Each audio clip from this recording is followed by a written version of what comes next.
റമദാൻ മാസത്തിലെ 27 രാവും കഴിഞ്ഞു. 27 രാവ് എന്ന് പറഞ്ഞാൽ വല്ലാത്തൊരു അനുഭൂതിയാണ്. പ്രത്യേകിച്ച് എൻ്റെ യൂറോപ്പിലുണ്ടായ കാലഘട്ടമാണ് ഓർമ്മ വരുന്നത്. വല്ലാത്തൊരു അനുഭൂതിയാണ്. 27 രാവിന് കുടുംബം മുഴുവനും പള്ളികൾക്കും പള്ളിയുടെ ചുറ്റും സംഗമിക്കുന്ന ദിവസങ്ങളായിരുന്നു. നമ്മുടെ നാട്ടിലൊന്നും പള്ളികളിൽ അങ്ങനത്തെ ഒരു അനുഭൂതി കാണാറില്ല. ഭക്ഷണം കൊണ്ടുവരും, കാരക്ക അങ്ങനത്തെ എല്ലാം കൊണ്ടുവന്ന് പള്ളിയിൽ തന്നെ കൂടി പല വ്യത്യസ്ത നാടുകളിൽ നിന്നുള്ള ആൾക്കാരുമായിട്ടൊക്കെ സംഗമിക്കാൻ, അവരുമായിട്ട് ഇടപഴകാൻ, ഒരുപാട് ഫാമിലികളുമായിട്ട് ബന്ധങ്ങൾ ഉണ്ടാക്കാനൊക്കെ പറ്റിയ മനോഹരമായ ദിവസങ്ങളായിരുന്നു. വിശ്വാസത്തിൻ്റെ കാര്യത്തിൽ ഓരോ സ്ഥലത്തും ഓരോ രീതിയാണ്. ഒരേ മതത്തിൽ തന്നെ പല രീതിയാണ്. അത് തന്നെ ഓരോ ഇതിൻ്റെ സൗന്ദര്യം എന്ന് വിശ്വസിക്കുന്ന ആളാണ് ഞാൻ. ഒരാൾക്കിപ്പോൾ സ്ത്രീകൾക്കൊരു സ്വാതന്ത്ര്യം ഒരു ഗ്രൂപ്പിൽ കിട്ടുന്നില്ലെങ്കിൽ സ്വാതന്ത്ര്യം കൊടുക്കുന്ന വേറെ ഗ്രൂപ്പ് ഉണ്ടാവും.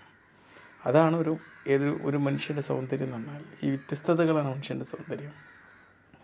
ഒരാൾ ഒരു ഏകദൈവത്തിൽ വിശ്വസിക്കുന്നവരായിരിക്കും, വേറൊരാൾ ഏകദൈവത്തിലേക്ക് മറ്റൊരു റെക്കമെൻഡേഷനിലൂടെ വിശ്വസിക്കുന്നവരായിരിക്കും, വേറൊരാൾ ദൈവത്തിനും ആൾരൂപങ്ങൾ നൽകുന്നവരായിരിക്കും. ഇതൊക്കെ ഒരു മനുഷ്യൻ്റെ ജീവിതത്തിൻ്റെ സൗന്ദര്യമാണ്. എന്നാലും എല്ലാവരും ദൈവത്തിൽ വിശ്വസിക്കുന്നുണ്ട്. അപ്പം അതിൻ്റെ പേരിലൊന്നും തർക്കിക്കേണ്ട ആവശ്യമില്ല എന്നുള്ളത് ഈ റമദാൻ പഠിപ്പിച്ച വലിയൊരു പാഠമാണ്.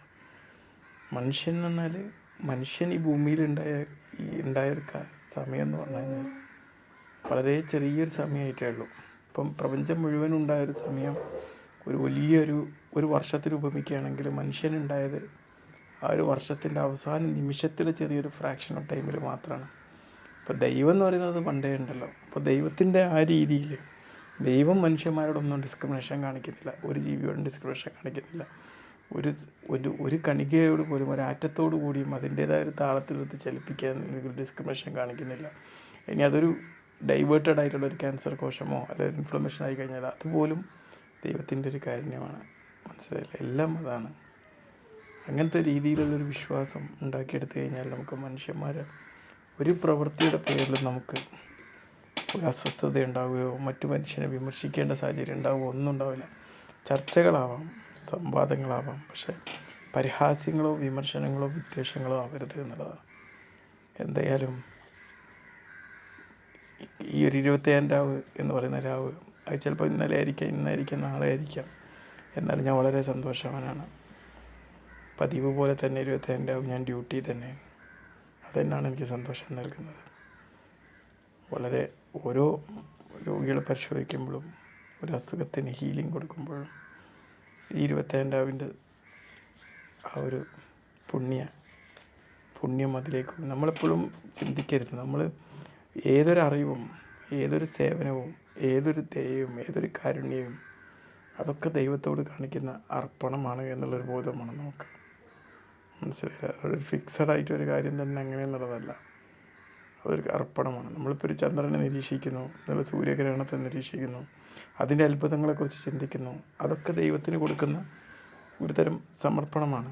അല്ലാതെ വെറുതെ ഒരു സ്ട്രക്ചേർഡായിട്ടുള്ള പ്ലാറ്റ്ഫോമിൽ തന്നെ നിൽക്കണമെന്നില്ല. ഒരു യൂണിവേഴ്സലായിട്ടുള്ളൊരു ദൈവത്തിൽ നമ്മളെപ്പോഴും കാണാൻ വേണ്ടി നോക്കുക.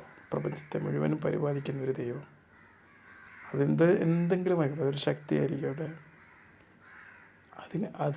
അതെല്ലാവർക്കും ഉണ്ട് എന്നുള്ളതാണ്. അത് യൂണിവേഴ്സലാണ്, അത് സത്യമാണ്. That's truth. അത് വെച്ചിട്ട് മറ്റു മനുഷ്യന്മാർക്ക് അവരുടേതായ രീതിയിലുള്ള ദൈവങ്ങളെ വിളിക്കേണ്ടതൊന്നുമല്ല. ചിലർ 3-1, ചിലർ 1, ചിലർ 1 തന്നെ എത്തണമെങ്കിൽ ആരോടെ വിളിക്കണം എന്നൊക്കെ പറയുന്നത് അതൊക്കെ അതിൻ്റെ ഒരു അലങ്കാരമായിട്ട് കാണാം. അതിൻ്റെ ഒരു അലങ്കാരമായിട്ട് മാത്രം കാണാം. ഓരോ മനുഷ്യരും നിസ്സഹായരാണ്. ആ നിസ്സഹായാവസ്ഥയാണ് അവരെ കാണിക്കുന്നത്.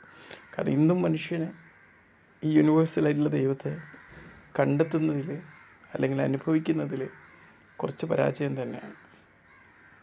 മനസ്സിലായില്ലേ? വളരെ നിസ്സാരമാണ്. നമ്മൾ ചന്ദ്രനും നക്ഷത്രങ്ങളും പ്രങ്ങളും നമ്മുടെ ശരീരത്തിലെ കോശങ്ങളും മറ്റ് ജീവജാലങ്ങളിലെ ആറ്റങ്ങളും പ്രോട്ടോണുകളും ന്യൂട്രോണുകളും ഒക്കെ നമ്മൾ പഠിക്കുമ്പം അതിൻ്റെ റിയാലിറ്റി ഇപ്പോഴത്തെ ഒരു റിയാലിറ്റി ആണ് എന്നതുപോലെ ഇതിനൊക്കെ ഓർഗനൈസ് ചെയ്യുന്നൊരു സൂപ്പർ പവർ, അത് ദൈവം. മരണമില്ല, തുടക്കമില്ല, അന്ത്യമില്ല. ആ യൂണിവേഴ്സൽ കോൺഷ്യസ്നസ്, അതിൽ ഉണ്ടാകുന്ന ക്രിയേറ്റിവിറ്റിയാണ് ഈ കാണുന്നത്. പ്രപഞ്ചം എന്ന് പറയുന്നത് അതിൻ്റെ ഒരു ക്രിയേറ്റിവിറ്റിയാണ്. അത് നീണ്ടു പോവുകയാണ്. ഇവിടെ എത്രയോ ഇൻഫിനിറ്റിലാണ്. ആലോചിച്ച് നോക്കണം. ആ ഇൻഫിനിറ്റിൽ എവിടെയോ ഒരു ചെറിയൊരു ഭൂമി ബഹിരാകാശത്ത് സഞ്ചാരികൾ പോയപ്പം ഭൂമി കണ്ടില്ലേ, ചെറിയൊരു പന്ത് പോലെ അതിൻ്റെ അടിയിൽ ഇങ്ങനെ കറങ്ങിക്കൊണ്ടിരിക്കുക, ചെറിയൊരു പന്ത് പോലെ ആ ഭൂമി. മനസ്സിലല്ലേ? അത് ചെറുതാണ്. ആ കുഞ്ഞു ഭൂമിയിൽ നമ്മളെന്ന ഈ മനുഷ്യന് ഈ മഹാപ്രപഞ്ചത്തിൽ ഒരു ചെറിയ വൈറസിൻ്റെ വലിപ്പമേ ഉള്ളൂ. മനസ്സിലായില്ലേ? വൈറസുകളുടെ ലോകത്ത് നമ്മൾ മനുഷ്യൻ തന്നെ എന്തോ ഒരു വലിയ സംഭവമായിരിക്കും. പക്ഷേ വൈറസുകൾ അങ്ങോട്ടും ഇങ്ങോട്ടും സംസാരിക്കുകയും അങ്ങോട്ടും ഇങ്ങോട്ടും ഇടപെടുകയും അങ്ങോട്ടും ഇങ്ങോട്ടും ആൻറ്റിജൻ ഡ്രിഫ്റ്റ് അവരുടെ രൂപപരിവർത്തനമൊക്കെ ചെയ്യുമ്പോഴും ഇൻഫർമേഷൻ പാസ് ചെയ്തിട്ടാണല്ലോ, അതുകൊണ്ട് വെറുതെ അല്ലല്ലോ.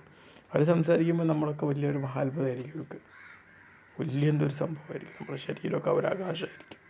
നമ്മുടെ ശരീരത്തിൽ വയ്ക്കുന്ന ഒരു വൈറസിനെ സംബന്ധിച്ചോളം നമ്മുടെ ശരീരം എന്ന് പറഞ്ഞാൽ അവരുടെ വീടാണ്, അല്ലെങ്കിൽ ബാക്ടീരിയസിൻ്റെ വീടാണ്. ഈ രീതിയിലുള്ള ചിന്തകളിലൂടെ നമ്മളിങ്ങനെ പോയിട്ട് നമ്മൾ ഓരോ നിമിഷവും നമ്മുടെ ജീവിതത്തിൽ ദൈവസാന്നിധ്യം, സാമീപ്യം അനുഭവിച്ചറിയുക എന്നുള്ളതാണ്. അതിന് കുറേയൊക്കെ സാധ്യമായിരുന്നു എന്നുള്ളതാണ് ഈ റമദാൻ എനിക്ക് നൽകിയ വലിയൊരു പാഠം. എവിടെ ഞാൻ ഡിസ്ക്രിമിനേഷനോ അല്ലെങ്കിൽ ഒരു തർക്കങ്ങളിലോ ഒന്നും അധികം പോയിട്ടില്ല. ഓരോ മനുഷ്യനെയും കേട്ടിരിക്കാനുള്ള ഒരു ക്ഷമ, അതാണ് നമുക്ക് വേണ്ടത്. പെട്ടെന്ന് അവിടെ തർക്കിക്കുക എന്നുള്ളതല്ല ക്ഷമ. പിന്നെ ഓരോ മനുഷ്യനും വ്യത്യസ്തരാണെന്നുള്ള ബോധം, ഈ വ്യത്യസ്തതകളെ അംഗീകരിച്ച് അതിനെക്കുറിച്ച് അറിയാനുള്ള താല്പര്യം കാണിച്ച് മുന്നോട്ട് പോകാൻ നമ്മൾ വേണ്ടത്. പല കാര്യങ്ങളും തർക്കങ്ങൾ ഉണ്ടായിക്കൊണ്ടേയിരിക്കും. സോഷ്യൽ മീഡിയ ഉള്ളതുകൊണ്ട് തന്നെ ഒരു ചെറിയൊരു തർക്കത്തെ പോലും ഒരാളുടെ മൈൻഡിൽ വെച്ച് ഏതൊരു ഐഡിയയും നമ്മളോട് അറ്റൻഷനിലേക്ക് കൊണ്ടുവരേണ്ട സാഹചര്യങ്ങൾ ഇവിടെ ഉള്ളതുകൊണ്ട് പ്രശ്നങ്ങൾ ഒരുപാടുണ്ടെന്ന് തോന്നും. പക്ഷെ പ്രശ്നങ്ങളില്ലാത്തൊരു കാലഘട്ടത്തിലാണ് നമ്മൾ ജീവിക്കുന്നത്. പ്രശ്നങ്ങൾ നന്നേ കുറവാണ്. പണ്ടുള്ള ലോകമഹായുദ്ധങ്ങളോ അങ്ങനത്തെ കാര്യങ്ങളൊന്നുമില്ല. വളരെ ശാന്തമായൊരു സമയമാണ്.